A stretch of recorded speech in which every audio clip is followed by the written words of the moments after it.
Let's take a look at our next guest. A little flashback action. She did all right. She did all right in these Final Four games. I was just saying, Sue, every time I see Caitlin make a three, my ears hurt because this building was so loud in the last two Final Fours. Like, when Caitlin was on the court, it was just a different energy, a different vibe in the building. And, I mean, what do you say? Yeah. What do you say? Great college career, obviously just starting her pro career. Please welcome to the show, Caitlin Clark. Caitlin, did you ever think you'd be back? Cheers. Excited to be back. Cheers. Don't worry. I got this nice throwback theater can. Well played. Well played. Sounded like a product placement. There we go. Our show loves it. Our show loves it. Oh, Congrats man. on your retirement, D. Thank you. And congrats. Now, unfortunately, reality is coming to me now. What's your big plans? What are you going to do? You know, I keep telling Sue I thought I was going to have all this time to do all these things. I'm more busy now. So if I give you any advice, play as long as possible. We'll see. We'll get to 10 years. Then we'll think about it. Get to 10 years. All right, so the second half's about to start. I know you've been watching the first half. What have you seen so far? Well, I thought it was going to be a high-scoring game there from the first 5 minutes, which got me a little excited. I was like, no defense, this is great.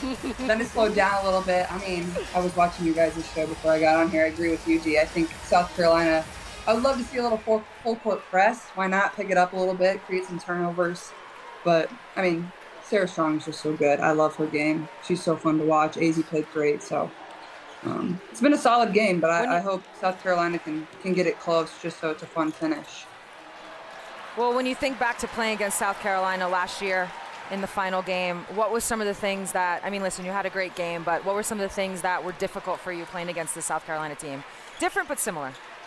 Yeah, I mean, they have so many different weapons, and that night we played them, it felt like every single one of them was just so good. I think they put this up there earlier, like Tessa Johnson, like, comes off the bench, or maybe she started last year, I can't remember, and had 19 points. Like, there's just so many different people. Even if one person's not having a good night, like, it's just on to the next, and it's hard to prepare for that, and it's hard to stop all of that. So I think if one of their players can get hot here and give them a little spark, I think would be great. But yeah, and then obviously having Camilla, like, that made it really tough on us when we're starting our 5 player was 6'1", like, just a hard matchup for us. Yeah, I mean, Sue mentioned it earlier. South Carolina doesn't have that low post presence. That makes it so hard to play against them. And, you know, Connecticut plays a lot like you guys did. Undersized, spread the wealth, move it around. And they're pushing the pace, and South Carolina doesn't like it. Caitlin, you had an amazing rookie season. Like, you just blew everyone out of the water. When you watch Paige play and you see her in the next level, what are the things that obviously she's going to take to the WNBA and it's going to translate instantly? And what are the things that, you know, it takes you a couple games to get used to? I think her poise, like, that's something you need coming into the W. It, like, all hits you so fast. Is like, you're moving to a new city, you're trying to understand new teammates, you have a new coach, while you're trying to live up to all these expectations. And I think that's, like, one of the greatest things about her game is just her poise and her maturity, and nothing ever seems to faze her. And, you know, it's just always the same. She's always the same constant leader. So I think it'll be that for her, but also, like, she can score at all 3 levels. Like, she finishes well around the rim. Her mid-range game is some of the best I've honestly ever seen. And, you know, obviously she can score from the 3-point line too. So I think all of that. And then she can play point guard, but she can also play off the ball. I think that'll be an interesting dynamic with Enrique. Obviously, we all know she's going number 1. So it'll be interesting to see how they kind of put those 2 pieces together and how that'll work. Yeah, so bad news for South Carolina. UConn is 90-2 in the NCAA tournament when leading by double digits at halftime. So just want to get that little fun stat, which is obviously, you know, says something about Coach Auriemma. Caitlin, you have battled against UConn throughout. I mean, you faced them, what, 3 times in the NCAA tournament? 2, 3 times? Twice in the NCAA tournament, and then I think we played them 3 times total. We played them 1 time in a Thanksgiving tournament and the Phil Knight tournament out in Portland, which was really fun. We lost there too. Right. AZ had like 1,000 points for us. It was crazy. It was one of those nights where she got like really hot, but lost my freshman year in the Sweet 16, and then won last year in the Final Four. Right. So when you play against a Coach Auriemma coached team. What kind of beast is that? Well, I think they just are so disciplined. Like, that's just they're going to do what they do. They're going to do it really well. And also, I think, like, for myself, facing his teams, like, they always had some of the best scouts against me. Like, you can tell how smart he is. Like, he understands the game. He's coached against so many really good players. And, you know, there were games I would go into and, like, the scouts were just like, it was just like, come on. Like, why are you going under ball screens? Why are you in drop coverage? But, like, he just made it difficult. Like, he would throw different defenders at me. And obviously having Nika Mule last year, like, she's probably one of the better defenders that I've faced. Like, she's just up in your grill. She'll pick you up 94 feet. Like, but then he just always has an answer, has different people. And I think that's one of the best things about him. Like, he has one game plan, but then he has something in his back pocket that he can go to. And that's going to bother you again. Caitlin, how excited are you for this next WNBA season? New head coach and Stephanie White. You added Natasha Howard, who Sue knows really well, DeWanna Bonner, which I know really well, Sophie Cunningham. I mean, it seems like, you know, from the outside, this roster's ready to compete now, which is easy for us to say. We know there's a process to get there, but, like, when you see that and you see those names come in, what does that make you feel like?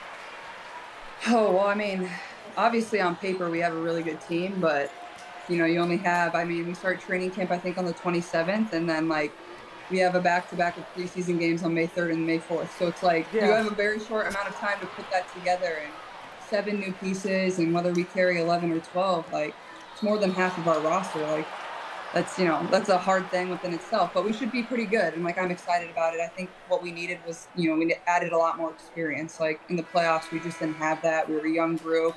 Even Kels, like, obviously with being with the Fever through her entire career, she hasn't really had the opportunity to play in a ton of playoff games. So having that, whether it's Sydney Colson, whether it's DB, whether it's Natasha Howard, whoever it is, I think having that experience is going to be really good for us and that leadership in the locker room. So I'm excited. And obviously Steph is, like, one of the smartest basketball minds I've ever been around. And, you know, everybody knows that across the league. Like, everybody admires her and the way she coaches and the way she leads. So I'm excited to learn from her, honestly. That's awesome. So you're talking a lot about the team, but what are you focused on this offseason? There was the viral picture that went around showing off your guns. Everyone's wondering, have you been hitting the weight room? Was it the camera angle? What happened? Like, how did you do that? I've been trying to do that for 20 years. AI is getting out of control. Come on. But no, I mean, it was like that. Remember when that Alex Caruso picture came out? Yeah, he was ripped. Yeah. Just honestly trying to get in the stronger. off-season, working on your game. You're trying to get stronger, like, a lot of time in the weight room, and it's like something like I kind of enjoy. So it's been pretty easy for me to, like, spend time in there and really work on that part of my game. And, you know, I think the biggest thing on the court is just, like, that mid-range area. Like, I got pretty uncomfortable in there when I would get in there, whether that's, like, I didn't really have any floater. I didn't like taking a mid-range jump shot. So just getting more comfortable, like, when I get my feet kind of into the paint, and honestly trying to just add a floater to my game, and, you know, finishing through contact and little things like that. But I think just going back to the weapons that we've added this year, like, there's going to be so many different things that we're able to do that I think it'll be able to make my life a little bit easier, and it should make everybody's life a little bit easier on our team. So very quickly, Janet El Alfie just picked up her 4th foul. So she's going to the bench. UConn is up 11 in this moment with 6 minutes and 20 seconds left in the third. Mylasia Fulwiley just checked back in. So I feel like this is that moment where things could change. Maybe not, but this might be that moment where things could change. Mylasia Fulwiley didn't play that much in the first half. What are you looking to see from her here, Caitlin? I need a little behind the back layup, something fancy to blow the roof off and get everybody going. But yeah, she needs to get going here a little bit. I think she's one of those players that can really provide a spark for them. So she's so good. Speaking of getting the crowd going, I know AZ's somebody that you know, similar to Paige. What I love about your guys' generation, the way it's all kind of, you know, playing out. You all played USA basketball together. You basically grew up together, competed, you know, against each other. You know each other so well. What have you seen in AZ's journey? Well, I think I just admire her and her resiliency, like the things that she's been through. Like, it's pretty incredible. And now seeing her success, especially over the course of this NCAA tournament, like, how can you not be a fan of her and root for her? But also, like, she has probably one of the best shots I've ever seen. Like, it's just so pure So and so pretty. And, you know, I know she's not coming out this year, but next year she's going to be pretty high on my draft board. Like, I just think she's one of those pieces that will come into the WNBA and be able to just translate right away, space the floor. You know, she just makes shots. She's always poised, whatever. And she's a good defender. Like, you've seen it today. Like, she's picking up. She's aggressive. Like, she just does everything really well. Got to get those hands free, Sue. That's going to be me this year, picking up full court, guys. Oh, yeah, Stephanie White likes that. Sure. Yeah, you're really going to be picking up. Yeah. Wait, so you two, what was it like for you two to play against each other? It was amazing. You know, I've been following Caitlin for so long and been watching her college career just in awe. And to be on the court and, you know, the first game was in Phoenix, and it felt like the last game that was ever going to be played. There was such anticipation. The crowd was going crazy. All the people that came out to see Caitlin and you know, our teams play against each other. It really was an amazing moment. And you talked about how, you know, if you could play against anyone that is this new generation. So I got to cross paths with Caitlin, at least for a couple games. And to me, that meant a lot, you know. Like, we've been doing this for a long time. To see Caitlin do what she does is, I think someone said the other day, I'm like, I want the season to start so I can watch you again. Yeah, you know, gotta it's come like to you forget to see those moments. Courtside. We got Amber Cox's number. We're good. Amber's the best. Caitlin, No, but it was. Caitlin, what about you? It was awesome. I think the first time, because we played at Phoenix, I think I was a little starstruck. I was like, oh my God, but I'm pissed that he Listen, retired. we actually, Caitlin, you're our first. Jersey. You're our first. So, you're gonna kill me. You're our first. Send it to me. I'll You're our send it first out. Zoom guest. You're our first Zoom guest, and this is the first time on this show this week, and I've had to cut someone off. We have to go to break. I want to hear what you have to say about playing against Dee, running her old ass around. Oh my God, I was like, stop running, Caitlin. So if you'll join us for after this commercial break, we can tap back into that story. Sounds good. We'll be right back. Presented by AT&T. We've got Caitlin Clark with us. Sorry I had to cut you off. It's my least favorite part of the job. She loves doing it. But before we left, you were saying what it was like to play against Dee. Well, I was saying, like, that game in Phoenix, because we only played in Phoenix one time, and it was before Olympic break. Obviously, we had All-Star there too, but it was a great game. Honestly, I'm pretty sure we were down like 10 or 15 and came all the way back and won. That was like our first like win versus a team that was above 500. So thank you. I appreciate that. And all we heard that whole week was like, Indiana, they don't get along, you know, all this. And I'm like, great. And then I'm like, this is the most together team I've ever seen. Is that one of the hardest things for you as a pro now? Just seeing all the narratives like that one, that your team didn't get along, and just having to literally ignore it, deal with it, even though you know it's not true? Yeah, I mean, I think it's something you kind of just become used to. It's like people think they know what's going on inside of your locker room, and they just don't. At the end of the day, it's just, you know, the girls that you have in there, and then obviously your coaching staff, and that's all that matters. And honestly, like, the best thing about last year is, like, we honestly had so much fun together. Yeah, we lost our first 8 games or whatever, but, like, we wouldn't have won if we didn't have a tight-knit circle or a good locker room. And that's the reason we kind of turned everything around, is just we, like, needed some time. We were a young group, and, you know, we figured it out. But, yeah, it was really fun, honestly.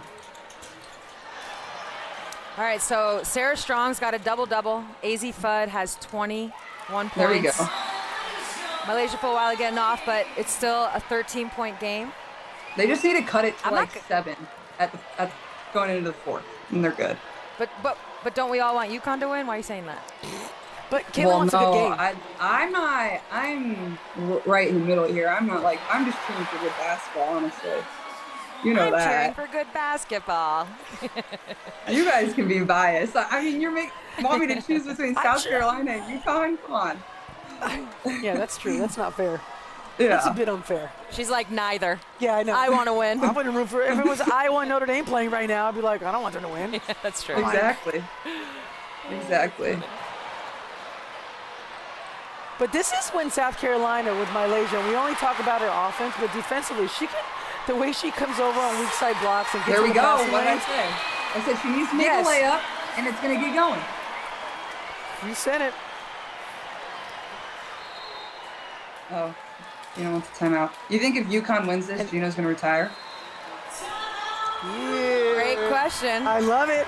We were discussing that last show. Off air. What do you think? You guys obviously know him way better than I do. I don't know. I mean, We're all going to have to hold that thought. We're all going to have to hold that thought. We will continue on the other side. Dang, 2 for 2. God. We'll be right back.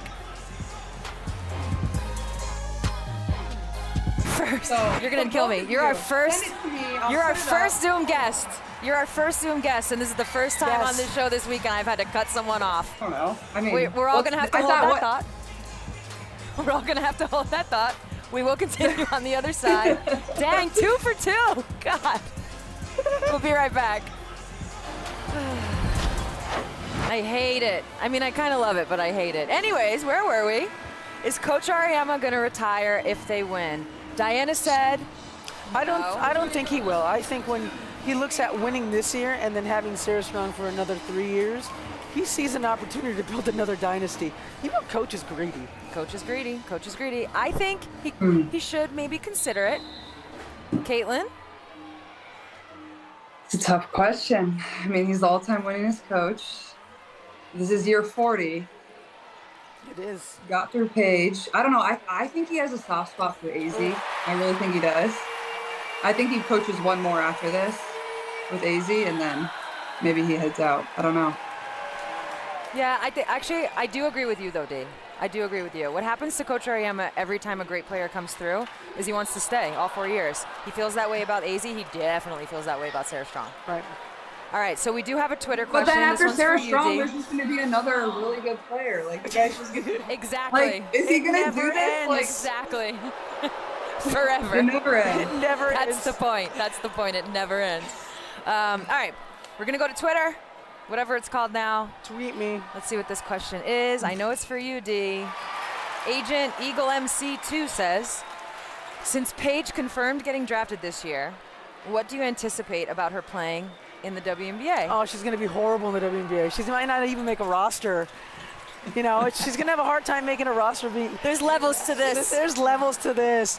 I mean, look, she's an incredible talent, and, you know, we've talked about the experience, the ups and downs, the injuries, and to be able to be in this moment as a senior and a chance to win a national championship, all those things are just going to help her going forward. And, you know, I think hopefully being the #1 pick, going to Dallas, it's going to be a great opportunity, like Caitlin, to go to a franchise and really put your stamp on it. I mean, when we talk about Dallas, they've been close to getting to the playoffs. Last couple years they've been, I mean, she's going to change their expectations and everything that they think a championship should be like. And Caitlin could attest to that.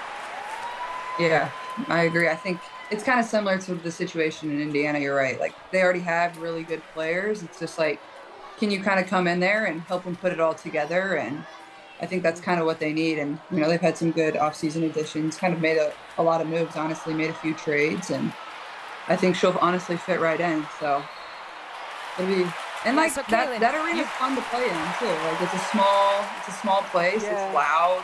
You know, honestly, they should move every game to American Airlines, because I think Paige has that type of draw. Like, she'll be able to bring those type of fans in. I know we're playing there one of our games. Hopefully the other one gets moved too.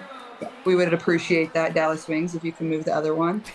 But I love them. I love this. All right, Caitlin, you brought up pick and roll coverage that you saw in college. Some great, some not so great. What was one of the surprises in the coverages you saw in the WNBA? Ooh, I mean, a lot of trapping. Like, there's just so many athletic 5 players, and they're just so much longer than what you see in college. And being able to play out of that, like, it's hard. Like, you and your post player have to be on the same page, but also, like, once you get the advantage and have a 4-on-3, like, you need to score. Like, you need to execute. That's how you get people to stop trapping, you know. And honestly, early in the season, we weren't very good at that, and then we got a lot better. And honestly, I give Aaliyah Boston a lot of credit. I don't think people don't realize how good of a passer she is. Like, she's a really good passer. Yeah. There was a few games there where she almost got a triple-double just because she, like, moves and distributes the ball really well. So, you know, you got to give a lot of credit to Aaliyah. But I think just the trapping, people can switch 1 through 5 or, you know, 1 through 4. And, you know, then you have a quick guard on you, but then you get switched and you have a longer, not as quick player on you, so there's like different ways you have to beat that, but you can't really think about it in the moment, so it's a lot. It's hard, but I think I got better at it. People think, and then people think basketball's easy. There's a lot to process split-second in one decisions. pick and roll. Yeah, and that's what sets you and Sue apart is like decisions that people miss. You guys make it before it even happens, and that's why it's Wait, so now that you're retired, Dee, Yeah. you can be honest. What was the most difficult pick and roll coverage for you? I mean, I think the hard hedge was always annoying. Being a bigger guard, I feel like little guards can split it, get around it. Like, I would always try to fight and go around, as you know. So probably the hedge was just annoying because you knew you had to get off the ball. And that's when you evolve and you try to play off the ball a little bit more, Yeah, well, I think like that's one of the biggest things when I was playing you, like just the way when you're off the ball and people are like top blocking you, like just how savvy you are to like fool them and fool the refs and like the way you use screens. Like honestly, like I just loved watching it up close. Like it was impressive. Like you could tell you played the game for a really long time. And it takes time to acquire those skills and like understand what you can do, Yeah, nothing Dee did was happening by accident. You were the ultimate, and I'm saying this in a positive, you were the ultimate manipulator. You manipulated every little situation you could to get open, to get your teammate open, to draw a foul. That to me is where you started. Yeah. You always had it, but as you went, you started to really separate yourself. You would just draw fouls. What are people going to do? They get close to you, it's going to be a foul. And you got so good at it. You got so Dee, good at it. I mean, Dee, who's your favorite? Yeah, hit me. Who's your favorite ref? Oh, my favorite ref. That's a funny question. That's a great question. Yeah. Are we going to commercial break? No, you got to answer. Okay. We I got can say your time. My least favorite? This should be, This is good for you. Your favorite. This is Therapy. This is a therapy session. Oh, wow. I'm going to go with Lisa Mattingly's my favorite ref of all time. Did she ever ref you in college? No, she like runs the refs. Okay, yeah. Lisa Mattingly was always my favorite. Really? Yeah, because she'd always diffuse me with like, I got you, DT. I got you. Like, Michael see, Price, like, isn't he a I Phoenix just like guy? them to like actually have a conversation with you. Like, come on, like we just want to Yes. talk. Like, and obviously Yeah, there's I think two sides to that always. the Like, approach. Yeah. Yeah. They talk about their relationships with the refs, and it's it's a two-way street. Yeah. You Yeah. have to meet players halfway, and at the same time, we have to meet you halfway. Yeah, speaking of how much Dee loves refs and technicals and ejections, here's the time Diana got ejected and sent me this photo from the locker room. oh my gosh, you got tossed. Got tossed. That's awesome. Oh, yeah, Dee, tell us. Yeah, What happened? I think I picked one up quick in the first quarter, which is you're always doomed when you pick up a quick one. And then I picked one up in the third quarter, and it was time to go home. So I took my ass to the back and chilled out, and my team got the win, and we went from there. But How I many had to make. technicals did you get last year? Say that again, Caitlin. How many technicals did you get last year? So last year, I think I think the limit is 7, and you get Seven, suspended. Yeah. You got 6. I got I 6. leave that to you two. You two know the limits. I got 6 Yeah. too. I But had this two my year, whole career. Hey, you This year got a I'm couple not. too. I can see it. Yeah. oh wow, Sue, you're so perfect. That's good. Okay, Caitlin, over under technicals. The next refs year. love me. I'm going 4.5. Over Caitlin? under. Over. Over 4.5. I'm Under. going over 2. I already told. No I already way. Told, No I already way. told Steph too. Nice. 2. And it's more games. Oh, it's Well, more the games. thing is, the The I odds are was against close- you. I was close to getting suspended for our last game, and like obviously every front office or your GM like tries to like get your technicals taken away, and they wouldn't take any of mine away. And I got 2 for slapping the stanchion of the hoop, and then I got another one for accidentally hitting somebody in the eye. So half of mine weren't even like me getting to talk to the ref, which was dumb. Yeah. I hate those side technicals. It's like, just look away. Why are you looking at me? Act like you didn't Just see go it. call the foul. No.